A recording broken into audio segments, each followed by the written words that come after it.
So with Gamescom came a lot of new information about Assassin's Creed Origins. We got some new gameplay, we got to see a new area, we got introduced to some new characters, we got to see some interesting new quests, we got to see some new trailers, one being cinematic and one being more story based. And on top of all of that, we got a ton of new information. After the Origins news at E3, I made a video discussing my thoughts about the game then. In this video, I want to update those thoughts. Because we are a couple months down the line now, and since we've got so much information since I last did a video talking about my thoughts about the game, it feels kind of appropriate to revisit this topic.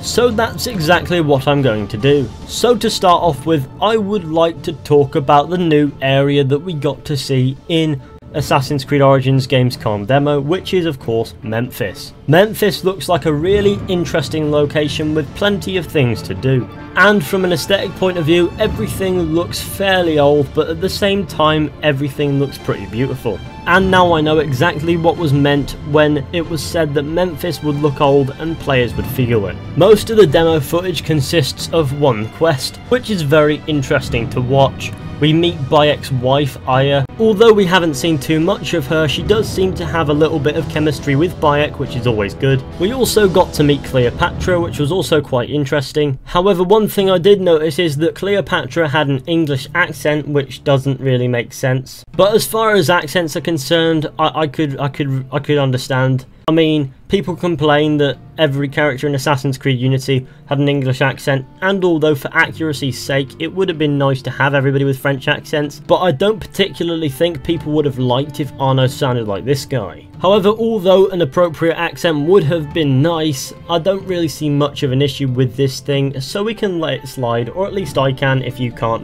that's your issue, I guess. In the cutscenes of the missions that we see in these gameplay demos, Bayek's character does uphold, and he is still fairly interesting and does seem quite human, so I reckon that's going to be quite consistent throughout the game. Gameplay wise, everything seems more or less the same. However, I did notice that the combat footage where the dodge animation is concerned has improved, but that is nothing exclusive to Gamescom and what we learned there, because obviously we knew they were working on improving that after criticism at E3. All in all, from gameplay footage, the game does look incredibly enjoyable, and that is something that I am excited for, and I cannot wait to play the game for the experience that it provides, both in missions and quests and also in the open world, in the engine itself. And what I like is that the quests will function as a part of the open world. If you remember in previous Assassin's Creed games, they'd be like memories, so once you start them, you've got to either follow them through or abort them and restart later. Whereas in this game, you can just stop tracking them and pick up later on where you left off if you so wish, and that's something that I really like. It's a feature that Skyrim and The Witcher 3, two of my favourite games of all time, actually do, and they do it so well because it works with the RPG formula, and because they're applying this here, clearly it's going to work because we know it works with the RPG formula. Moving on from Gamescom, we got two new trailers, one showing off story elements called the Game of Power trailer, showing us the historical backdrop and all the story going on, and the other one was just a cinematic trailer which, although doesn't tell us very much about the game, was pretty cool.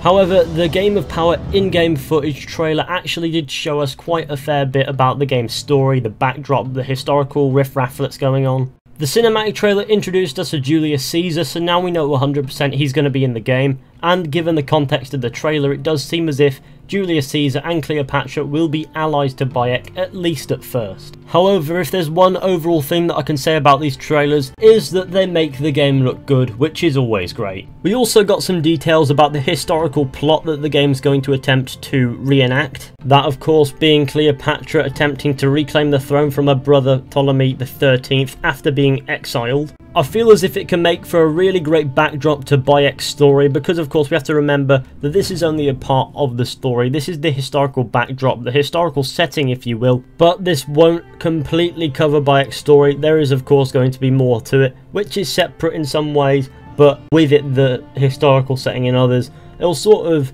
meet in certain parts and go off on tangents for Bayek, because it is Bayek's story. And of course we know that Bayek's story is finding a place in the world since the Magi have been made obsolete. And of course I can't wait to learn more about the story and play the game and see the story for myself, so of course that's going to be an experience worth waiting for. I hope that they manage to do it in a way that makes the historical stuff relevant, but not at the same time, like there and important in a way, but at the same time not too important that it is Bayek's primary goal throughout the majority of the story. In other words, I want the historical backdrop and the events that are going on in the background to have some bearing on the game's actual story, on Bayek's story, but at the same time I don't want Bayek's story to be ruled by history.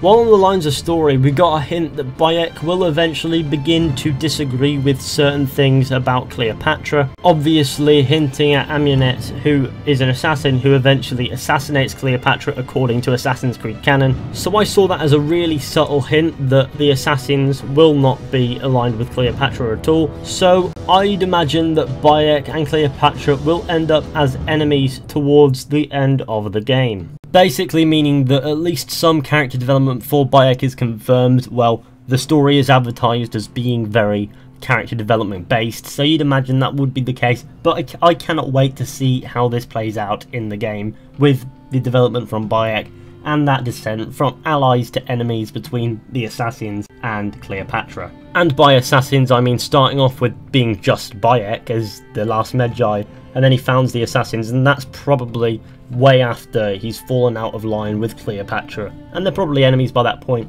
or maybe they're just not on the best of terms. Either way, the story seems to be really interesting from the minor details that we know at this point, and I cannot wait to see more when the game finally comes out in October. Moving on, we also got introduced to a new location called Cyrene, or however you pronounce that.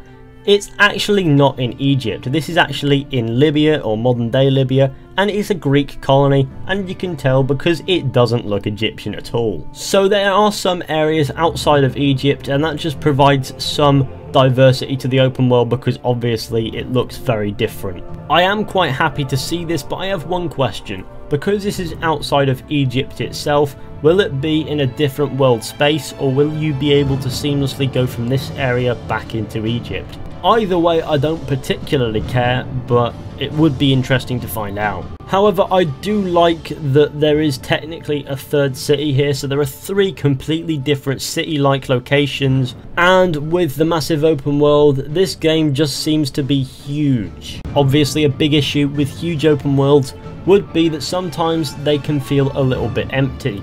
However, considering that Ashraf Ismail has stated that they didn't make the world big for the sake of making it big, makes me think that it will be filled with things to do, and that definitely seems to be the case considering how many things are on the compass at the top of the screen, as well as on the map and just in the distance what you can see. It looks like there's lots to do there, so I don't think we're really going to have that issue with Origins. And if I were to name one thing that I'm probably looking forward to the most, exploring the massive open world and seeing what I can find will basically be it, and I can't wait. All in all, so far, both at E3 and at Gamescom, from what we've seen, I am completely blown away by the quality this game seems to have. So for me, Assassin's Creed Origins continues to impress, and as you can imagine, I am really happy that I can come out and say that, especially about Assassin's Creed, because I have had harsh criticisms about the games in the past with Assassin's Creed Syndicate and Unity and Rogue and things like that, and 3. I had a lot of harsh criticism there, and this game looks like it could very well be the best of the lot. I cannot, however, say that because I have not played the game. It's just from where I'm sitting, it does look as if it could possibly be an incredible game. And if the game is even half as good as it looks, Ashraf Ismail is the equivalent to Jesus. But what we know is the open world will be full of things to do. Bayek looks like a great character.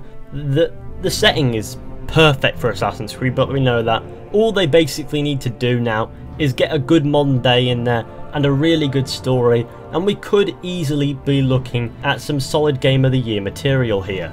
So there are my updated thoughts on Assassin's Creed Origins, provided all the new information, the new trailers, and the new gameplay footage from the demo at Gamescom, and all that from before as well. I honestly cannot wait for this game. Please let me know what you think about this game down in the comment section. However, thank you all for watching. I hope you enjoyed. Be sure to go ahead and leave a like, subscribe, share, comment. I want to know what you guys think, and I will see you all in the next one with another video at some point.